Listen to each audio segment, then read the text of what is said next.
디모데가 사역했던 에베소는 헬라의 우상들로 가득한 곳이었고 유대인 출신 성도 중에는 헬라 문화에 대한 적개심 때문에 유대 문화를 강하게 주장하는 자들도 있었습니다. 이들은 신화와 족보에 몰두하는 자들이라고 규정한 바울은 이들로 인해서 혼란스러운 에베소 교회를 바르게 세우기 위해 디모데가 무엇에 집중해야 되는지를 교훈하고 있습니다. 오늘 본문은 디모데전서 2장 1절부터 15절이고요. 1절부터 7절까지 읽겠습니다. 하나님은 모든 사람이 구원을 받으며 진리를 아는 데 이르기를 원하시느니라. 하나님은 한 분이시오. 또 하나님과 사람 사이의 중보자도 한 분이시니 곧 사람이신 그리스도 예수라. 그가 모든 사람을 위하여 자기를 대속물로 주셨으니 기약이 이르러 주신 증거니라. 이를 위하여 내가 전파하는 자의 사도로 세움을 입은 것은 참말이요 거짓말이 아니니 믿음과 진리 안에서 내가 이방인의 스승이 되었노라. 아멘. 오늘 말씀의 제목은 아직도 가야 할 길입니다.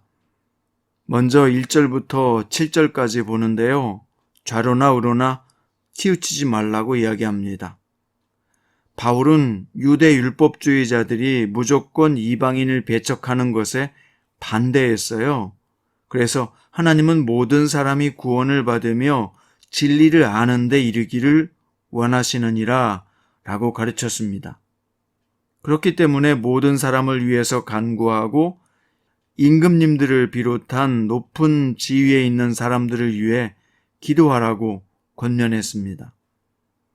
이것은 이방인들을 위해 기도하라는 그런 말입니다. 그렇다고 바울이 헬라의 문화를 두둔하고 있다고 오해하면 안 되지요. 바울은 예수님의 유일성에 대해 가르치면서 특별히 예수님이 사람이셨음을 강조했습니다. 그리스 신화에 익숙한 사람들은 예수님을 헬라의 신화의 신들처럼 사람의 형상으로 세상에 나타난 신으로 생각한 자들이 있었던 것입니다.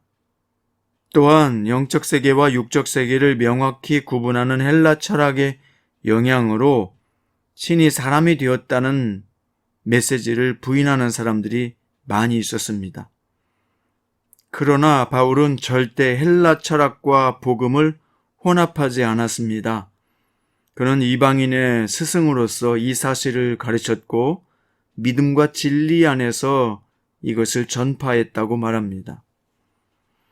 이처럼 바울은 예수가 그리스도가 되신다고 하는 복음을 선명하게 전했고 그가 전한 복음에 의해 교회는 지금까지 참 생명을 전할 수 있었습니다.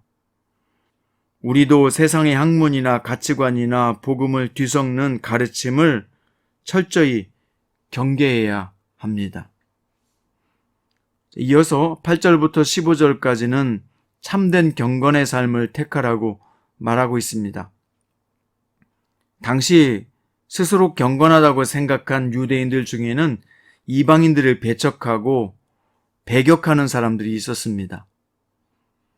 그들은 이방 지역에 사는 사람은 정기적으로 예루살렘으로 가서 기도하고 예배해야 된다고 강력하게 주장했는데요.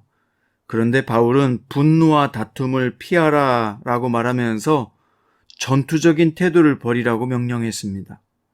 또 성전이 아니라도 각처에서 기도할 수 있는 거룩한 손을 들어서 기도하라고 가르쳤습니다. 기도하는 장소가 아니라 언제 어디서든 하나님께 기도하는 것이 중요한 것을 강조한 것입니다.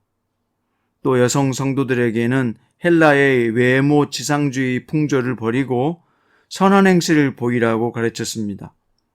그리고 당시 교회에 어떤 문제가 있었는지를 구체적으로 알 수 없지만 바울은 당시 교회 상황을 고려해서 여자들에게 일체 순종함으로 조용히 배우라고 하고 여자가 남자를 가르치고 주관하지 못하게 말했습니다. 바울은 뱀의 꼬임에 여자가 먼저 넘어갔음을 이야기하면서 여성도들이 거짓된 교훈을 철저히 경계해야 될 것을 가르쳤던 것입니다. 또한 정숙하게 행하며 믿음과 사랑과 거룩함을 추구하면 해산함으로 구원을 얻을 것이라고 선언했습니다. 성도는 세상의 사조에 휩쓸리지 말고 일상에서 참된 경건을 추구해야 합니다. 성도들이 바른 신앙관을 갖추지 못하면 세상의 정치나 문화적 상황에 이리저리 휩쓸리게 되지요. 헬라의 문화와 유대교의 율법주의 사이에서 어느 쪽으로도 휩쓸리지 않고 복음의 진리만을 전했던 바울처럼 우리도 세상의 교훈에 휩쓸리지 말고 복음의 진리만을 붙잡아야 합니다. 그럴 때 세상은 우리를 예수님의 제자들로 인정할 것입니다. 오늘은 복음의 전함이라는 책의 일부를 읽어드리겠습니다. 유역 일정을 마치자마자 우리의 눈은 아시아의 태국, 그 중에서도 방콕의 중심 시암으로 향했다. 태국에서 가장 번화가이면서 서양인들이 가장 많이 찾는 동양의 도시다. 우리는 이곳에서 2차 광고 선교 캠페인을 진행할 계획이었다. 그러나 태국에서의 사역은 출발부터가 어려웠다.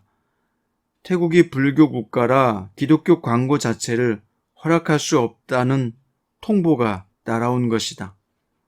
여기선 안 되겠구나 싶어 나는 1분도 생각하지 않고 직원들에게 홍콩이나 싱가포르 쪽을 알아보자고 했다. 거기서는 적어도 불교 국가가 아니니 광고 자체를 불허하는 일은 없을 거라고 판단해서였다. 그때 한 직원이 이런 말을 했다. 지금이 태국을 위해서 기도해야 할 때는 아닐까요? 하나님이 함께 하신다면 그 일은 이루어질 테고 우리가 할 일은 기도라고 생각해요. 그 말을 듣는 즉시 마음속에서 아, 그렇지 라는 탄성이 절로 나왔다. 전도의 문을 여는 열쇠는 전적으로 하나님께 있지 않은가? 가려는 문이 닫혔다고 해서 다른 곳으로 향할 것이 아니라 복음의 문을 여실 하나님을 기대하며 기도하는 것이 먼저였다. 하나님은 우리의 생각을 따라 방향을 바꾸는 분이 아니라 우리에게 하나님의 능력을 신뢰하는 법을 가르치셨다. 우리는 그때부터 모두 합심하여 기도하기 시작했다. 차츰 우리에겐 두려움이 사라졌고 담대하게 태국 정부를 설득하기 시작했다.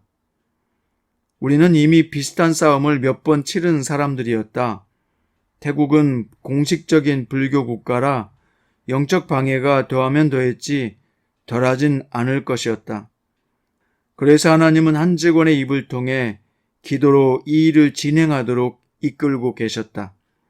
한 영혼뿐 아니라 한 나라의 복음이 들어가도록 그 문을 여는 능력은 하나님께 있음을 기도를 통해 보여주고 계셨다. 그렇습니다. 우리는 어떤 일을 할 때 반드시 기도로 시작해야 되고 기도로 마쳐야 합니다. 기도는 우리의 모든 인생길을 가는 열쇠이기 때문이죠. 특별히 요즘처럼 복음을 전하기 어렵고 자기가 그리스도인인 것을 나타내기조차 힘든 그런 상황에서도 우리는 아직도 가야 할 길이 있습니다. 그것은 진리를 붙들고 진리를 전파하며 진리 안에서 살아가는 것입니다. 큐티 가족 여러분, 오늘 여러분과 저의 삶이 신앙으로 살기에 녹록하지는 않지만 참된 그리스도인으로서 살아가기를 바랍니다. 그리고 무엇보다도 바울이 말한 것처럼 기도하고 간구하며 하나님의 뜻을 찾고 하나님의 복음을 전할 수 있는 참된 그리스도인으로 살아갑시다. 오늘도 주 예수 그리스도 안에서 승리하시길 바랍니다. 기도합니다. 하나님 아버지, 오늘 바울의 말처럼 모든 사람을 위해서 간구와 기도와 중보 기도와 감사를 하는 저희가 되기를 원합니다. 이 나라와 정치인들을 위해서 기도합니다. 그들이 하나님을 두려워하게 하시고 참으로 하나님의 말씀과 하나님의 뜻에 위배되는 어리석은 정치를 하지 않도록 저들을 바르게 인도하여 주옵소서. 또한 우리 주변에 있는 많은 사람들, 기도해야 될 사람들을 위해서 기도하는 저희가 되기를 원합니다. 무엇보다도 복음이 잘 전파되고 그리스도가 나타날 수 있도록 한 사람이라도 더 구원받을 수 있도록 기도하오니 주께서 우리를 통해서 그 선하고 진실하신 뜻을 이루어 주옵소서. 오늘도 주님의 참된 제자로 살기를 원합니다. 생명을 가진 주님의 사람으로 살아내기 원합니다.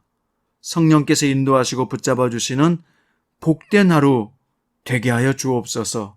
살아계신 우리 주 예수님의 이름으로 간절히 기도드립니다.